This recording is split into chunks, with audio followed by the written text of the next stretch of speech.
Welcome everyone to, that's right, stocks to buy for the month of April. April showers certainly do bring May flowers, is what they always said. Hopefully the stock market is not showering. Let's just hope for good gains. Let's hope those May flowers become April flowers. You know, we want the green, baby. So I got a couple stocks here, 5 in particular, to talk to you about. All unique sectors. I wanted to get into them with you. And hopefully you might agree. You might take a look at these stocks. I'm not saying you need to buy them, but these are just stocks that I'm looking at. Maybe some you might be willing to look at. So first up we have, that's right, this company is known as Realty Income Corporation, also known as, that's right, the monthly dividend company. So why am I talking about the monthly dividend company here? Realty Income. Well, this is a company that, as you can mention, pays a monthly dividend.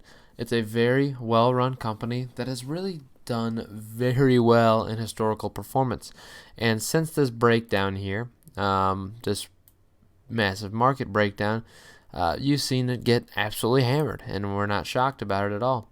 But if you look 5 years out on this thing, there was actually a good time here when it went from this $50 range that it's at right now, which I thought it was ended up a little high.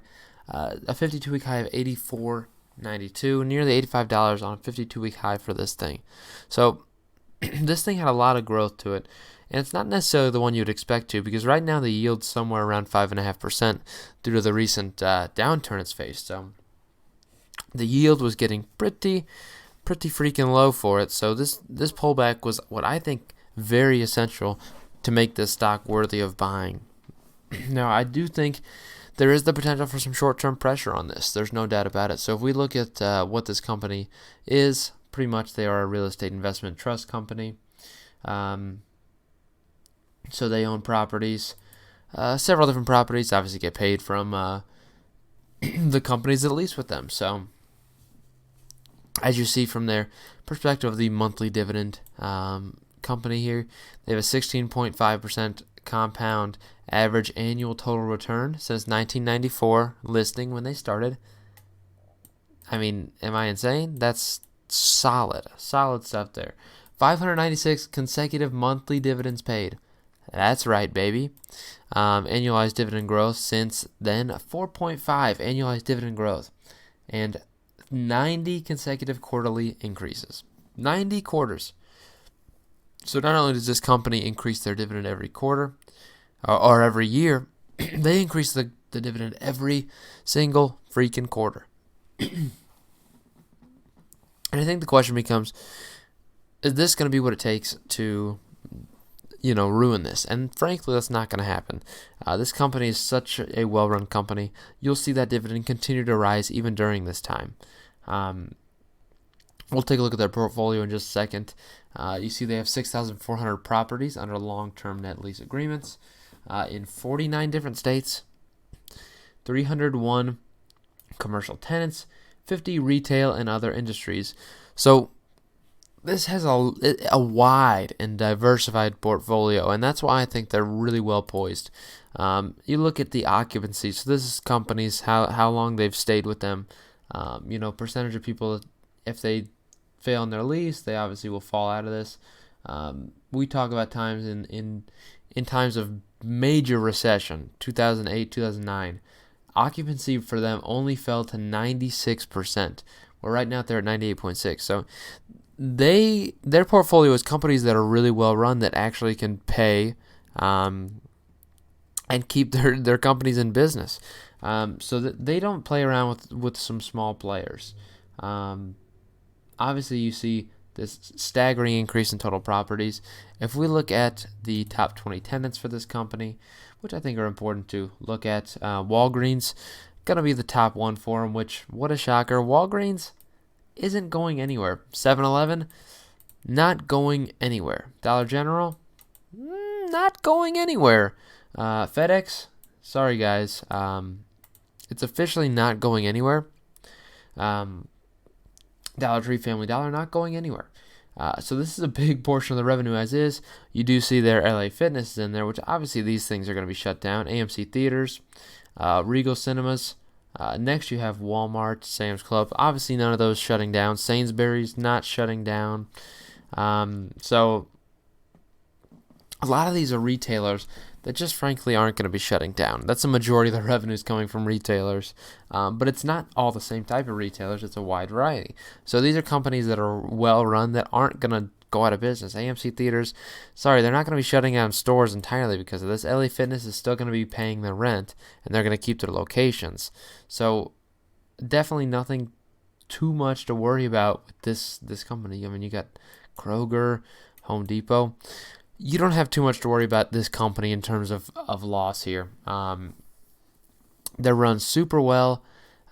They know what they're doing. They just know what they're doing. I don't know what you think, but I'll tell you right now, they have a very good portfolio of companies. If you look historically on this company in terms of revenue, it's a company that is consistently growing revenue as well. So doing a very good job on that. But not only that, you see this, obviously you want to see this net income line here. They're growing the net income line too, which helps really afford to pay that dividend as well. So that's why this company is doing super, super well. Very much enjoy what they're doing. Good job to them on that. So as far as some news for them, obviously, first I wanted to obviously show this dividend here. So this is what I like to call goodness. I mean, since 1994, consistent dividend growth, annualized growth rate around 4.5% is what they gave. 26 full years of freaking growth. And they grow it every single quarter. So if you simply just look at the dividend history here, you can see the proof there that every single quarter you do see an increase by a little bit. You know, it does pay monthly, so every 4 months they'll increase the dividend. And I think they'll continue to do it even in this time of downturn. Definitely exciting stuff. You see from this, most recently, they just increased their dividend on the 18th, so you gotta love to see that. Forward yield around 5%, so nothing too crazy there. Dividend scorecard, you see right now yield of 5.2. You just gotta love it. You gotta love what you're seeing from them. So that would be Realty Income. My second stock, which is kind of a little bit of a quick little nod. I'm not necessarily going to go too far into it. I'd like for you to do research on it, but it's one that I'm a huge fan of, is ABR, Arbor Realty. And why I like it, again, this is realty sector is one that's very, it's just been absolutely hammered. No denying it. You see this stock down 67%, and there's reason for it to be down that much. Obviously, people are afraid of what could happen to the realty sector. So this is it. Normally some of them will get margin calls, and you just never know how things turn out with these realty companies. But this is a company run very well. I'm very confident that they'll do just fine and end up positive on the other side of it. So, but that's that. Our third stock here is Walmart. And Walmart seems like it's a cop-out answer, right? You'd say it's a cop-out answer. I mean, I'm sure you would, because this is a recession-proof stock. And I think a lot of people are afraid right now of what could happen in the stock market for the coming months. And, well, guess what? You know what? This is a company that is recession-proof no matter what happens to the economy. People will always be going to Walmart, and it's shown. It's absolutely shown. They've actually been consistently seeing increased business over the past couple weeks because of people hoarding and stocking up. So they've actually seen significant sales increases because of this. All things considered, when other businesses are shutting down, Walmart's picking it up. And if you don't know Walmart, obviously, it's pretty much your one-stop shop to get anything you could possibly want. A huge aspect for them is going to be their .com, as well as this free grocery pickup. Pretty much you place an order online, and someone in the store pulls that order for you and brings it to you. This is a huge deal for you. This is a huge growing business firm. It's going to be a massive business growth. Something you could see, being 30% of their business in the next 2 years. 30% of their business could be entirely conducted off of Walmart pickup online. So definitely a massive, massive thing for them. But as far as what they have, I mean, you've got anything from home stuff to auto to arts and crafts, household, beauties, medical instruments, arts and crafts, video games. They've got everything. Kitchens. What else do you need? They've got everything there. It's a company right now trading at a forward P of 21, which is actually relatively high historically for the company. They've been really shooting up there in price over the past year, and they haven't been hit too hard because of this downfall, because investors flock to this stock when they're unsure about other stocks. Price to sales pretty cheap on this company as well. If you look historically for revenue, their company consistently growing revenue too.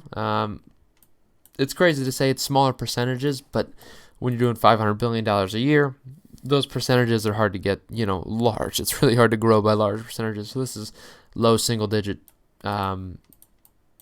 changes here, but still growth is fantastic, and you love to see that. What I love to see about Walmart too is, frankly, the dividend. In times of uncertainty, people flock to dividends. Dividends are a good way to make money when the market is unsure. This is a company that has consistently grown their dividend since inception of the dividend. Since they started growing the dividend, they've grown it every single year, even through recession. That's right. They actually grew their dividend through recession higher than they had previously. So there was significant dividend growth during the previous recession, the Great Recession in 2008, 2009, the financial crisis, whatever you want to call it. They grew their dividend significantly. And they're still consistently growing it. Obviously, the rates flattened out quite a little bit, but they saw a lot of significant traffic there, and this could be significant traffic as well, but just a company you love to see for that dividend because you know they'll pay it. You just know they'll pay it. We also tend to see Walmart's now considering hiring a large number of new workers, around 25,000, which, when companies are hiring, let's be honest, it's increased demand, and it's just a good sign for them. So you definitely love to see it. It's a company that trades pretty well at this point in the market's trading negative to what the market's doing. So if the market's going up, Walmart's kind of going down because investors are pulling out of it and investing that money into other stocks. So that's your Walmart for you. Very good dividend on it. That's why I love Walmart. Very consistent. If the economy gets hammered, Walmart's doing fine. Next up is Disney, with a couple of weird aftermarket spikes here, as you might have seen. I don't know what's going on there, but company right now at 96.60 for the day. If you look in the past year, let's just look at the 5-year chart. This is a stock very stagnant around this level for years. It was right around this $100 range for quite a long time, and recently shot up to the 150 range, 52-week high of 153, for many reasons. If you don't know Disney, well, you should know Disney. So you know them from your franchises like Marvel. They now own Fox, so if you think about Simpsons, obviously they own all Fox assets, Marvel, and obviously your Disney classics. You gotta love it. Your Pixar, it's all freaking Disney. They own everything. Disney owns absolutely everything, and their really main big hit, as you see featured here, is that's right, Disney Plus. Disney Plus. So Disney Plus is their streaming service, newly unveiled, that they are pretty much having carry their business. I hate to say it. So Disney's also known for, as you see here up on your top of the screen, is parks and travel. So cruise lines and parks are a huge, huge deal for them.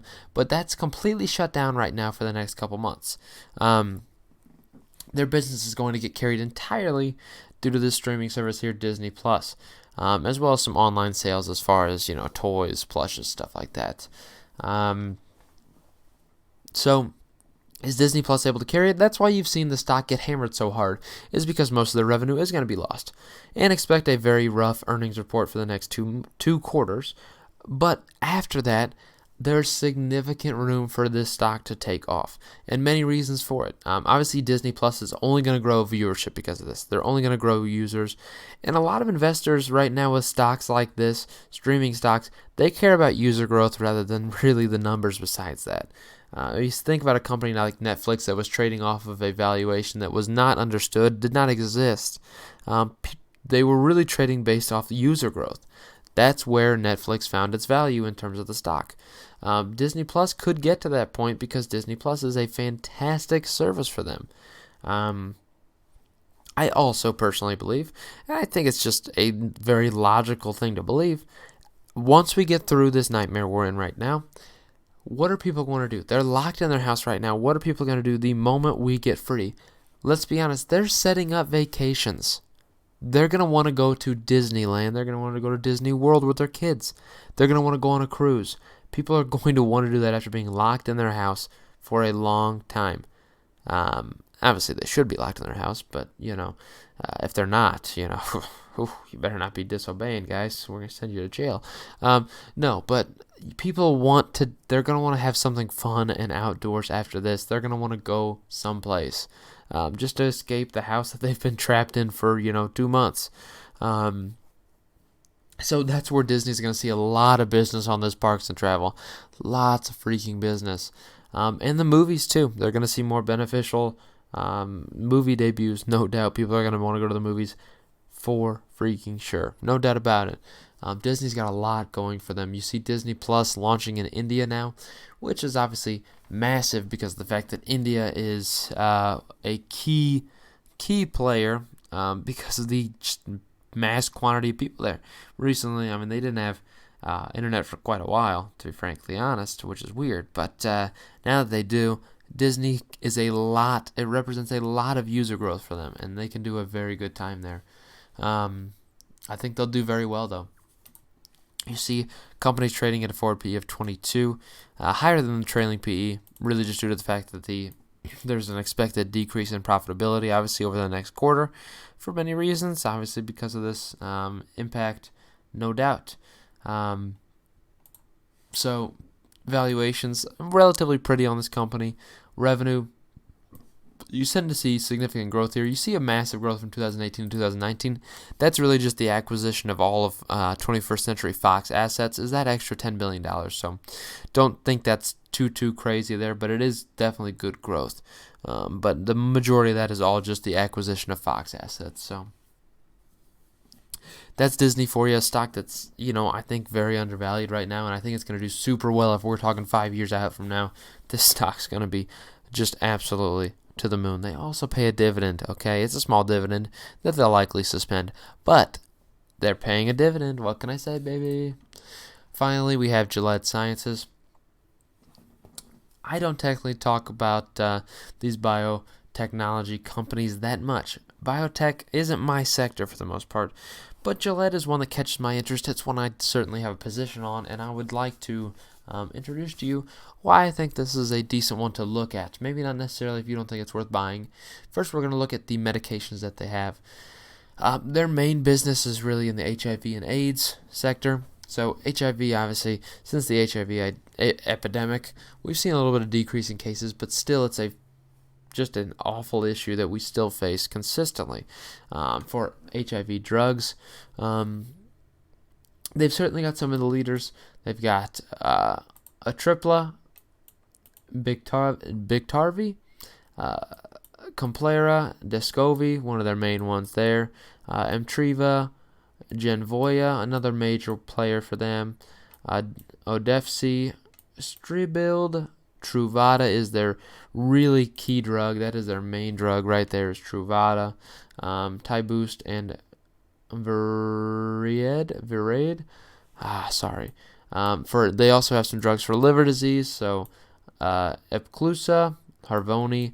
You've probably seen commercials for Harvoni, Hepsera, Savaldi, Vimildi, Vered. That's right, it does both HIV and this, and Vosevi. For hematology and oncology and cell therapy, you've got Yescarta. Another big deal for them. Yescarta is huge for them, and it'll be interesting to see how that plays out. Zydelig, for cardiovascular health as well. They've got Lateris, Lexiscan, and Renexa. And for inflammation and respiratory, you've got Caistin, Tamiflu. And for other medicines, you got Ambisome and Macugen. Again, not much I can really say about most of these because that's not a field I'm super informed in, but they have some super key players in Truvada, Descovy, Yescarta, as well as Harvoni. So they have some key players for sure. We also see that this is a company, this is why it's interesting. They are right now testing the remdesivir drug that they are producing. They're in phase 3 studies for how it could affect this current outbreak. Really, obviously, it's not a cure. This is working for treatment. They found success in the first 2 studies that they've done. So right now they're in a phase 3 trial, which is obviously rushed due to the FDA trying to approve something. So they're rushed trials, but they've shown promise. And definitely this remdesivir could be the key player in terms of treatment for this nightmarish disease we are currently facing. And really the main thing here is they've shown that it can shorten symptoms, from 2 weeks to a few days, which could be fantastic, and that'll obviously eliminate a lot of what we can see. So we're expecting results here. A letter from their CEO was a couple days ago. They're expecting in the coming weeks to get initial data about the potential use of it. So we also see that they are, though, expanding access to hospitals for emergency use for multiple severely ill patients. So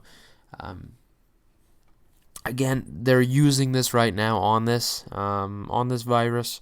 So definitely interesting to see what's possible. I just like what the company's got going for it. Right now, trailing PE of 11.6, a little bit higher than it has been historically, but I like what the company's doing there. From a revenue perspective, I have to show you revenue. Declining revenue again, as I've mentioned. A little bit less revenue in terms of Truvada than what you might see, but I think there's a good chance that we see, an increased growth in, let's be fair, HIV and stuff like that. I think there's, just with the current social climate, I think we could see an increase in terms of that stuff. So keep an eye out for that stuff. I think this is just a good company overall, and it can really benefit. If you're looking at a contrarian investment right now, one that could do super well. But that's really all I got for you. These are the stocks to buy for April. I hope you enjoyed. Let me know if you're looking at anything in particular.